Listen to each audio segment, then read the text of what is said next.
Lakshalapeta municipality BJP కుటుంబానికి మరియు media మిత్రులకు నమస్కారం. ఈనాటి ప్రెస్ కాన్ఫరెన్స్ యొక్క ముఖ్య ఉద్దేశం ఏంటంటే, గత ఆదివారం రోజు మన బీజేపీ రాష్ట్ర ఉపాధ్యక్షులు మన వెలుబెల్లి రఘునాథ్ గారు రైతుల సమస్యల మీద ప్రెస్ మీట్ పెట్టిన సంగతి విదితమే. దాని మీద మరియు సోమవారం రోజు మంగళవారం రోజులలో కాంగ్రెస్ మరియు టీఆర్ఎస్ సంబంధించిన ముఖ్య నాయకులు కౌంటర్గా ఇవ్వడం జరిగింది. దాంట్లో కౌంటర్ ఇవ్వడం వరకు ఓకే, కానీ వారిని వ్యక్తిగతంగా దూషించడం కావచ్చు, వేరే చూపడం కావచ్చు జరిగింది. కాబట్టి దాని కౌంటర్గా మళ్ళీ బీజేపీ లక్షలపేట కార్యకర్తలు ప్రెస్ మీట్కి సహకరించడం జరుగుతుంది.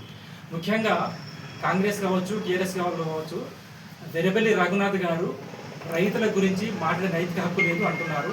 ఇది నిజంగా మిలీనియం ఆఫ్ ద జోక్, హాస్యాస్పదం. ఎందుకంటే టీఆర్ఎస్ ఉన్నప్పుడు కానీ ఇప్పుడు కాంగ్రెస్ ఉన్నప్పుడు కానీ ప్రతిపక్ష హోదాలో కాంగ్రెస్ వాళ్ళను మరియు టీఆర్ఎస్ వాళ్ళను వారు చేస్తున్న రైతుల పట్ల వ్యవహరిస్తున్న పక్షపాత ధోరణికి విరుద్ధంగా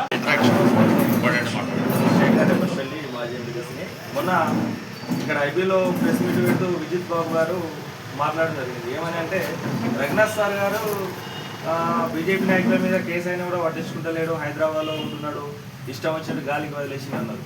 మీకేం తెలుసు సార్ రఘునాథ్ సార్ గురించి? మీకేం కూడా తెలియదు. రఘునాథ్ సార్ అనే వ్యక్తి దేవుడు. ఆయన వల్ల మేము జైలు నుంచి బయటకు వచ్చినాం. మాకు బెయిల్ ఇచ్చింది అతనే, అన్నీ చేసింది అతనే.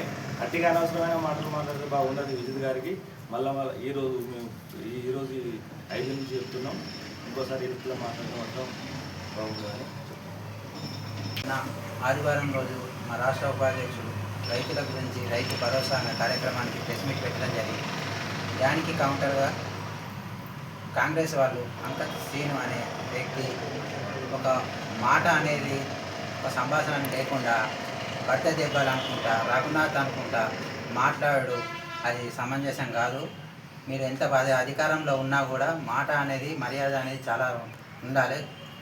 ఒకటి ఏంటి అని అంటే, అంక సీనియార్కి నేను చెప్తున్నా, కాంగ్రెస్లలో చర్చకు రండి, కూర్చోండి, మేము ప్రేమ్సాగరావు రఘునాథరావు గత కొంతకాలంగా భారతీయ జనతా పార్టీ రాష్ట్ర ఉపాధ్యక్షుడు రఘునాథ్ గారిపై కొందరు, అంటే అధికార పార్టీ వాళ్ళు ఆరోపణలు చేస్తారు. ప్రతిపక్షంలో 20 సంవత్సరాలు ఒక నాయకుడు పాలించిన నియోజకవర్గం నుంచి ఉన్న నాయకులు కూడా ఆరోపణలు చేయడం జరుగుతుంది. 20 సంవత్సరాల నుంచి ఈ నియోజకవర్గంలో పాలించి మళ్ళీ ధర్నాలు చేస్తుందంటే నియోజకవర్గాన్ని ఏ రకంగా వీళ్ళు నాశనం చేసిందో గుర్తు చేసుకోవచ్చు. ఈరోజు 3 సంవత్సరాల నుంచి బీఆర్ఎస్ నాయకులు ఎక్కడ కూడా ప్రజా సమస్యల మీద పోరాడలేదు, ఎక్కడ కూడా ఎలాంటి స్పందించలేదు. మొన్న జరిగిన సర్పంచ్ ఎన్నికల్లో కూడా చాలా